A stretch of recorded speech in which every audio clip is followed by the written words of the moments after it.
오늘 창세기 마지막 시간으로 38장의 24절부터 30절 말씀을 교독합니다.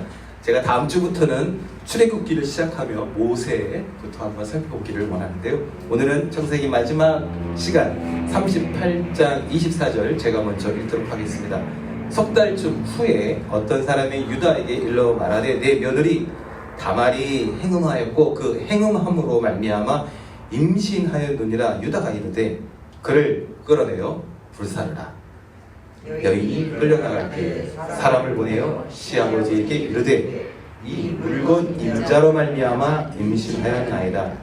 청하건대 보소서 이 도장과 그 끈과 지팡이가 누구의 것이니까 한지라. 유다가 그것들을 알아보고 이르되 그는 나보다 옳도다. 내가 그를 내 아들 셀라에게 주지 아니하였음이로다 하고 다시는 그를 가까이 하지 아니하였더라. 해산할 때에 본이 쌍태라. 해산할 때에 손이 나오는지라 산파가 이르되 이는 먼저 나온 자라 하고 홍색실을 가져다가 그 손에 메었더니 29절 그 손을 도로 들이며 그의 아우가 나오는지라 산파가 이르되 내가 어찌하여 터뜨리고 나오느냐 하였으므로 그 이름을 베라스라 불렀고 그의 형 곧 손에 홍색실 있는 자가 뒤에 나오니 그의 이름을 세라라 불렀더라. 아멘. 2002년 그 한국 월드컵에서 한국이 월드컵 4강에 오른 다음에 제가 방문하는 나라마다 괜한 오해를 많이 받았습니다. 한국 사람이니까 축구를 잘할 것 같다는 그런 엄청난 기대를. 근데 사실 제가 축구를 좀 해요. 볼을 좀 차요. 제가 어릴 때 선수도 하고 그래서 좀 차는데 그렇다고 한국 아저씨들 전부가 축구를 잘하는 건 아니지 않습니까? 월드컵과 한국 아저씨는 아무런 관계가 없습니다. 마찬가지로 예수님 족보에 있다고 해서 그 집안 사람들 전부가 다 믿음의 표본이 될 수는 없는 것 같습니다. 제가 조금 더 심하게 이야기한다면 그 예수님 족보에 기록되어 있다고 그 사람들이 모두 다 자동으로 천국에 간다 이런 이야기는 힘들 것 같습니다. 너무 과격한 표현이었나요? 거룩한 예수님 족보에 나타나는 이 유명한 남자들이 모두 다 문제가 있는 듯 보입니다.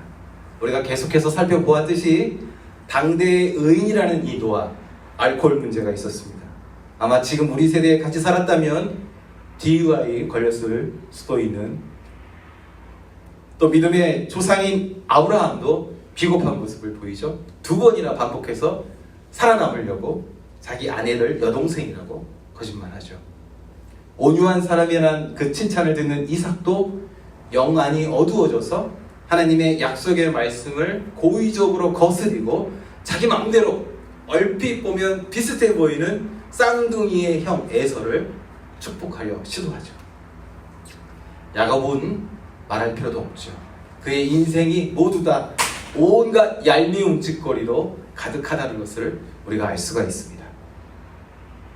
또 우리가 뒤돌아보면 우리가 한 번도 지금까지 에녹에 대해서는 비판적인 시각을 가진 적이 없었지만 뭔가 에녹에게서도 살짝 석연치 않은 모습을 보이도 했습니다.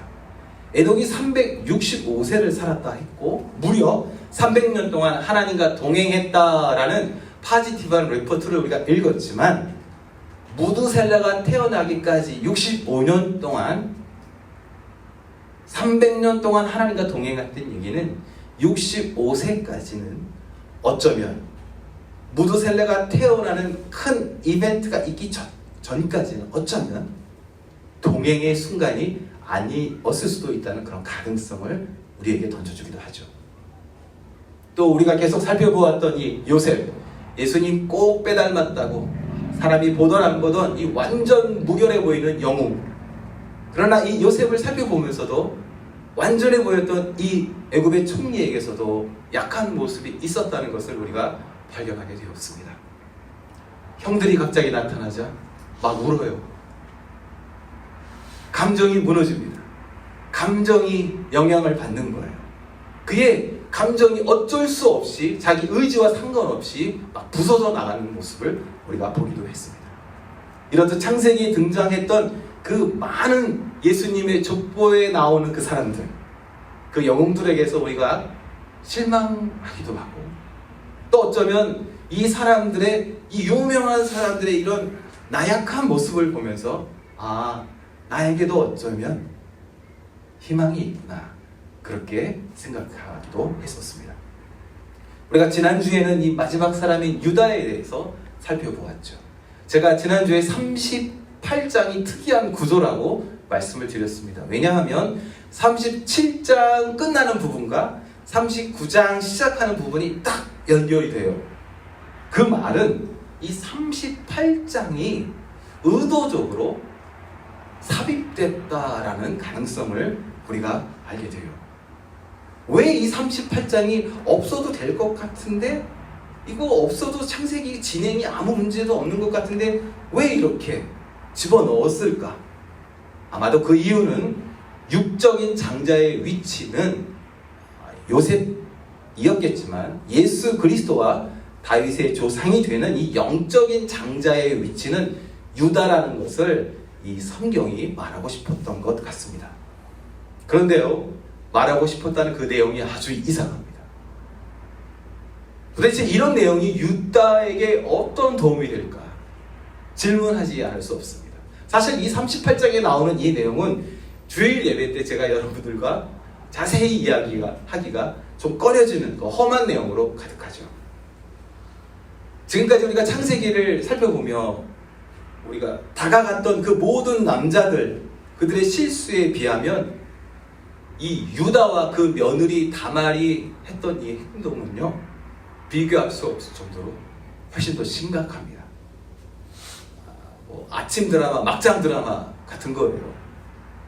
도대체 이런 험한 이야기가 유다의 장자권과 또 무엇보다 이어지는 이야기, 다윗 왕과 예수님의 정당성에 도대체 어떤 도움이 될까?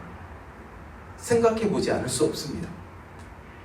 저는 이 이야기를 살펴보면서 사실 이 38장은 오히려 없는 게 더 도움이 될 것 같았어요. 제가 지금까지 읽어왔던 어떤 위인전에서도요, 이렇게 불경한 이야기를 자세하게 기록한 위인전은 없었습니다. 모든 위인전은 그 위인의 파지티브한 면만 기록하지, 이렇게 네거티브한 이야기들을 이렇게 자세하게 솔직하게 기록하지는 않습니다. 그래서 성경이 이 38장을 우리에게 전달하신, 그 포함시킨 그 의도를 한번 발견하고자 했습니다. 그 이야기의 시작점인 유다를 다시 한번 살펴보아야 합니다. 우리가 지난주에도 살펴보았지만 이 유다라는 남자 네 번째 아들로 태어났습니다. 태어나 성장해 보니 황당하네요. 아버지가 엄마를 대놓고 무시합니다. 아버지는 평생 자기 어머니에게는 관심 한번 주지 않고 이모이자 계모인 라헬만 사랑한다고 선언합니다. 아버지가 드러내놓고 요셉과 베냐민만 편애하죠. 요셉에게는 힘든 일을 절대 시키지 않으려고 소매가 긴 옷, 채색 옷을 지어 입힙니다. 화가 잔뜩 났던 형들이 어느 날 요셉을 죽이려고 했을 때 이 유다가 나서서 죽이지 말자, 차라리 팔자, 형제들을 설득합니다. 일을 마무리하고 집에 돌아갔을 때 아버지가 슬퍼하자 아마도 형제들 사이에 불평이 터져나왔을 것 같습니다. 그리고 그 모든 불평의 책임은 팔자고 제언했던 유다가 짊어졌을 가능성이 아주 많습니다. 결국 여러 가지로 실망했던 이 유다, 아버지의 집을 떠나 내려가는데 우리 38장 1절 말씀 우리 한번 다 같이 읽어보겠습니다. 시작. 그 후에 유다가 자기 형제들로부터 떠나 내려가서 아둘람 사람 히라와 가까이 하니라. 유다가 거기서 가나안 사람 수아라 하는 자의 딸을 보고 그를 데리고 동침하니. 여기 내려가다는 표현이 있는데 좋은 표현 같아 보이지는 않습니다. 성경에서 대부분 내려간다라는 표현이 있으면 항상 네거티브한 상황일 경우가 많습니다. 유다가 그곳에 내려가서 가나안 사람 수아의 딸을 만나는데요, 특징이 있죠. 아버지 이름은 나오는데 부인의 이름이 나오지 않는 거예요. 장인의 이름은 나오는데 이 여인이 나중에 죽었을 때도 그 이름을 밝히지 않아요. 이상해요. 뭔가 저 문장의 구조를 보십시오. 여인을 보고 동침한 이름도 없고요. 어떤 스토리도 없는 거예요. 뭔가 급해 보이고 정상적으로 어떤 사람의 어떤 릴레이션십이 느껴지지 않습니다. 그냥 눈에 보이는 대로 내 욕망대로 본능대로 행동했던 것이죠. 결국 두 아들이 범죄함으로 죽게 되죠. 셋째가 형을 대신해야 하는데 셋째가 어리기도 했지만 그건 핑계였고 겁이 났던 유다가 셋째마저 잃을까봐 이 모든 불행의 원인이 며느리 다말이라는 그런 뉘앙스로 아무 잘못 없는 며느리 다말을 친정으로 돌려보냅니다. 다음 슬라이드 한번 12절 보실까요? 여기에 보면 얼마 후에라는 표현이 나옵니다. 얼마 후에. 우리말 성경에는 그저 얼마 후에, 그래서 이게 얼마나 되는 시간인가 불분명하지만 제가 원문으로 한번 찾아보니까 이 시간이 짧지 않은 시간입니다. After long time이라. 어떻게 다르게 해석하면 after long years라고 말할 수 있을 정도로 꽤 긴 시간 동안 버려둔 것입니다. 셋째의 시간이 다가오고 있었고 여자였던 다말의 시간이 이제 사라져가고 있는 상황이었지만 감정도 메말라버린 이 유다가 일부러 잊어버린 것이죠. 다음 슬라이드 14절을 한번 보십시오. 이 14절 말씀에 보면 유다가 딥나에서 만났던 며느리 다말은 그냥 평범한 길거리 여인이 아니었죠. 다말이 딥나 길 겹 에나임 문에 앉았다라고 기록하고 있는데요. 이 문이 그냥 성문이 아니에요. 밑에 21절 말씀해 보시면 길 겹 에나임이라는 지명이 다시 나오고 나서 그 다음에 우리를 아주 불편하게 만드는 단어 창녀라는 단어가 나옵니다.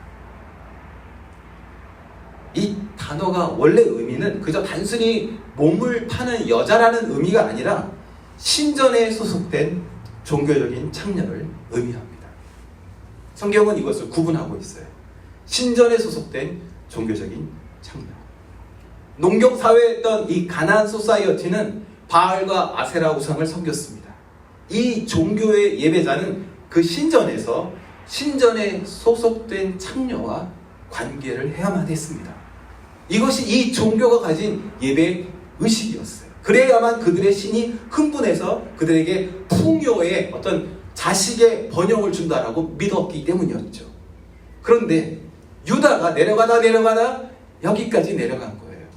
무려 아브라함과 이삭과 야곱의 아들이었던 이 거룩한 계보의 유다가 계속 내려가다가 결국 그 바닥을 찍어버렸던 것입니다.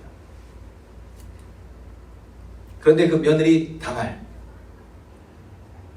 이 다말이요, 유다의 모든 것을 다 알고 있었던 것은 아닌가 생각이 들어요. 유다가 살아가면서 겉으로는 하나님 어쩌고 하나님 말씀 어쩌고 했는지 모르지만 제대로 신앙생활을 하지 못하는 시아버지의 실체를 이 다말이 정확히 평가하고 있었던 것 같습니다. 결국 어이없게도 단 한 번의 시도에 신분을 나타내는 그 중요한 장신구 다 주워버리죠. 이 끈이 붙은 도장과 지팡이라는 이 물건은 그 당시 문화권에서는 주민등록증과 또는 인감도장 같은 역할을 하던 중요한 자기를 나타내는 물건이었는데 이 유다가 그렇게 중요한 물품을 자기가 어떤 족장이라는 것을 나타내는 자기의 신분을 나타내는 이 중요한 물건을 처음 만난 길거리 여인에게 그냥 주워버렸던 것이죠. 이렇게 유다의 실제적인 어떤 나약한 모습을 꿰뚫었던 며느리 다말이 단 한 번의 시도에 성공해버렸던 것이죠. 우리 다음 슬라이드 24절을 한번 볼까요? 24절 말씀을 보시면 임신 소식을 들은 유다가 불같이 화를 내죠. 자초지종 들어볼 필요가 없지요. 급하게 화를 아주 그냥 불같이 내는 모습을 우리가 볼 수가 있습니다. 그러나 실제는 어땠습니까? 이방 신전에 창녀와 관계하는 자신의 범죄함은 그냥 덮어버리려 했는데 다른 사람의 드러난 범죄에는 불같이 화를 내는 모습을 우리가 볼 수가 있습니다. 이렇게 많이 분노하는 사람이 사실 더 의심스럽지 않습니까? 발작적 분노 뒤에는 언제나 해결되지 않은 더 심각한 죄가 숨어 있다, 그런 말이 있더라고요. 이렇게 집을 떠나 한없이 내려가던 이 유다, 끝없이 추락하여 바닥을 치게 되죠. 그런데 여기서 우리를 아주 혼란스럽게 만드는 유다의 고백이 나오죠. 다음 슬라이드 26절 말씀 다시 한번 보시면 너무 혼란스럽습니다. 유다가요, 그 끈달린 도장과 지팡이를 보고 나서 누구 건지 알아보죠. 그리고 화형을 멈추게 합니다. 그리고 고백하죠. 그는 나보다 옳도다. 그는 나보다 옳도다. 근데 여러분, 정말 다말이 옳아요? 여러분 어떻게 생각하십니까? 다말의 이 행동이 정말 옳을까요? 다말의 이 황당무계하고 비윤리적인 이 행동이 옳다고 생각할 수는 없습니다. 시아버지와 동침해서 쌍둥이를 낳은 것이 의롭다고요? 거룩한 예수님의 족보에 자기 아들의 이름을 강제로 집어넣었기 때문에 의로운 행동이라고요? 글쎄요. 처음에 시작하면서 말씀드린 것처럼 오늘 이 성경 38장은 굳이 안 넣어도 되는데 굳이 끼워 넣어서 우리에게 무언가를 말하고 있습니다. 이게 과연 어떤 의미일까요? 왜 이렇게까지 드러내놓고 우리 할머니, 우리 집안에 어떤 할머니 이런 죄인이야 라고 이 공식적인 족보에다가 대놓고 기록하고 있을까요? 이 비슷한 이야기가 아브라함 사건에서도 우리가 살펴볼 수가 있습니다. 여러분, 아브라함이 아들 이삭을 번제로 바치려 했습니다. 이게 정상적인 모습일까요? 하나님은 왜 이 피도 눈물도 없어 보이는 아버지를 의롭다, 그 믿음을 칭찬하셨을까요? 이스라엘 자손이 출애굽하여 가나안에 들어갈 때 하나님께서 가나안 사람들을 진멸하라 명령하셨습니다. 이렇게 모든 사람을 진멸하는 것이 의로운 일일까요? 도대체 하나님은 왜 이스라엘에게 이렇게 전적인 순종을 명령하실까요? 도대체 왜 이런 행동들이 의로운 것이라고 좋은 예로 성경에서 제시되고 있을까요? 다음 슬라이드를 한번 볼까요? 갈라디아서 2장 16절에 있는 말씀, 그 믿음이 어떤 말씀인지 우리에게 설명하고 있는데 같이 한번 읽어보겠습니다. 사람이 의롭게 되는 것은 율법의 행위로 말미암음이 아니요 오직 예수 그리스도를 믿음으로 말미암는 줄 알므로 우리도 그리스도 예수를 믿나니 이는 우리가 율법의 행위로서가 아니고 그리스도를 믿음으로써 의롭다 함을 얻으려 함이라 하셨습니다. 다말은요 알았어요. 다말이 어떻게 그 사실을 발견했는지 성경은 말하고 있지 않습니다. 그러나 다말의 이 데스퍼레이트한 이 행동은 분명히 다말이 아브라함과 이삭과 야곱과 유다를 통하여 하나님의 아들이 탄생한다라는 것을 알고 있었다는 것을 우리에게 말하고 있습니다. 어떻게 이런 일이 벌어졌는지 성경은 자세히 말하고 있지는 않습니다. 그러나 성경은 이 38장을 포함시킴으로써 이 부끄러워 보이는 이 이야기를 통해서 의도적으로 우리에게 무언가 말하고 있습니다. 행위가 아니라 예수를 향한 그 믿음, 구세주를 향한 그 믿음이 우리를 구원케 한다라고 우리에게 말씀하시는 것이죠. 바로 이 예수를 향한 믿음이 부정해 보이는 이 여인을 의로운 여인으로 바꿔주셨습니다. 아브라함도 행위가 아니었고 믿음 때문이었습니다.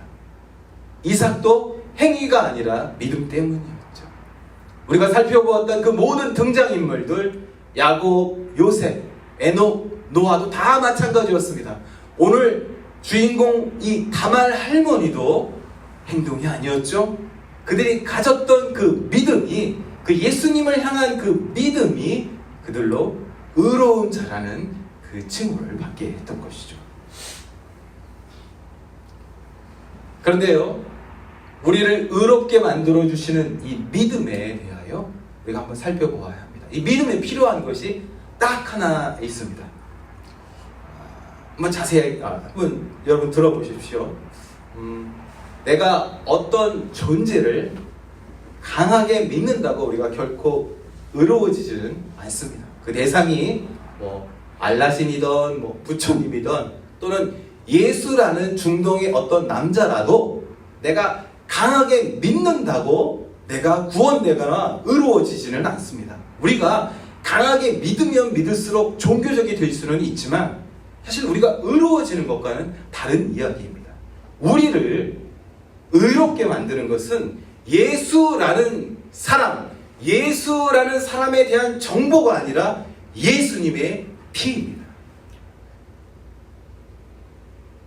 우리를 자유케 하고 우리를 다시 숨쉬게 하는 것은 예수라는 정보가 아니라 예수님의 피입니다. 오직 그 예수의 위대한 피가 우리를 의롭게 하고 이것이 우리 믿음의 기초인 줄 믿습니다. 다음 슬라이드 한번 보겠습니다. 우리가 오늘 예배를 시작하며 선포했던 말씀, 로마서 5장에 있는 말씀인데 우리 다시 한번 읽도록 하겠습니다. 5장 시작. 우리가 아직 죄인 되었을 때에 그리스도께서 우리를 위하여 죽으심으로 하나님께서 우리에 대한 자기의 사랑을 확증하셨느니라. 이제 우리가 그의 피로 말미암아 의롭다 하심을 받았으니. 이 교회라는 종교 단체에 뛰어든다고 의로워질 수 없습니다. 내가 예수님 족보에 올라탄다고 의로워질 수도 없습니다. 오직 예수의 피로만 의로워집니다. 누군가 나를 위해 기도하고 있기 때문에, 내가 어려서부터 교회에 다니고 있기 때문에, 내가 목사로서 섬기고 있기 때문에, 내가 선교사로서 어떤 구제 사역을 하고 있기 때문에 내가 의로워지는 것이 아니라 예수님, 그분의 피의 능력 때문에, 그분의 공로로 우리가 의로워질 수 있는 것이죠. 예수의 정보가 우리를 살리는 것이 아니라 예수의 피를 내 안에 품을 때 우리가 의로워지는 줄 믿습니다. 그렇기 때문에 교회는 예수라는 인물의 팬클럽이 될 수가 없습니다. 내 마음대로 가입하고 탈퇴할 수 있는 팬클럽이 아닙니다. 그렇기 때문에 교회는 예수라는 정보를 파는 일회용 미디어도 될 수 없습니다. 그렇기 때문에 교회는 예수의 피로 값주고 사신 하나님의 제단인 줄 믿습니다. 오늘 이 자세히 나누기 참 어색한 이 다말의 이야기는요, 세상이 만나주기 싫어하는 한 사람을 굳이 우리에게 소개하시며 우리를 사랑하신다고 말씀하시는 하나님의 사랑의 편지입니다. 예수님의 족보에 나오는 이 여러 인물들, 특별히 여성들을 살펴보면 여리고 성의 기생 라합, 보아스의 룻, 다윗의 밧세바, 그리고 예수님의 어머니 마리아까지 모두 다 의롭다라는 말과는 어울리지 않는 사람들입니다. 아마도 이 세상의 율법은 이런 사람들을, 특별히 이렇게 성적으로 좋아 보이지 않는 사람들 교제하려 하지 않습니다. 할 수만 있다면 자기들 족보에서 드러내고 다음 사람을, 다음 제너레이션을 이으려 노력할 것입니다. 그러나 이상하죠? 예수님의 족보에는 이렇게 이상한 할머니들, 이렇게 이상한 할아버지들이 가득합니다. 세상이 피하려 하는, 세상이 지워버리려 하는 그 모든 사람들 하나님은 일부러 포함시켜 주셨습니다. 그래서 나에게도 희망을 허락해 주셨습니다. 내 능력으로 그 족보에, 그 유명한 집안의 족보에 억지로 끼워넣는 사람이 구원되는 것이 아니라 하나님께서 굳이 삽입해 주시는 사람이 사람이 구원되는 줄 믿습니다. 주님의 사랑하시는 형제자매 여러분, 다말 의로운 사람인가요? 유다는 의로운 사람일까요? 저는 이 말씀을 준비하며 아무리 살펴보아도 유다나 다말이나 의로워 보이지 않았습니다. 그렇다면 나는 의로운 사람일까요? 제가 아무리 찾아보아도 내가 의로워 보이지 않았습니다. 의로울 이유가 없었습니다.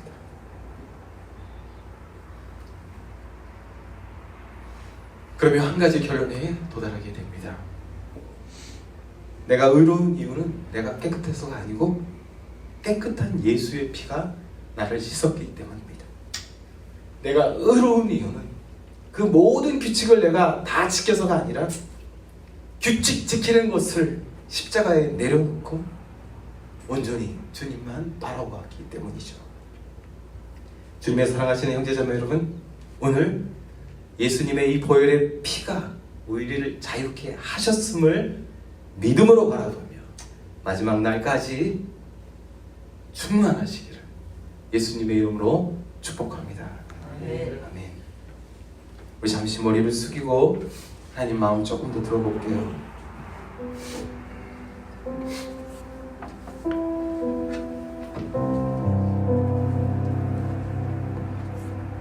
말씀을 준비하며 많이 고민했던 것 같습니다. 제 능력을 넘어서는 그런 깊이의 말씀이기 때문에 두려웠어요. 아는 것만, 믿는 것만 말씀드리고 싶었습니다. 잘 모르겠어요. 어떤 의미인지. 그러며 생각해 보았습니다. 며느리가 창녀가 된 것과 하나님이 이 땅에 인간의 모습으로 내려와 그 모든 더러운 죄를 짊어지신 것, 어떤 것이 더 추한 모습일까 생각해 보았습니다.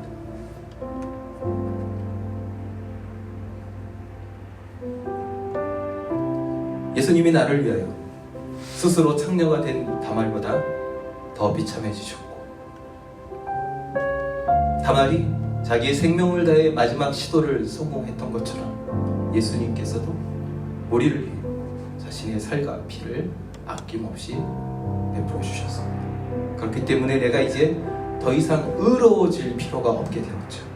정결한 그분의 보혈이 나의 모든 죄를 깨끗이 씻어주셨기 때문입니다. 나중에 다말은 시간이 되어 쌍둥이를 해산합니다.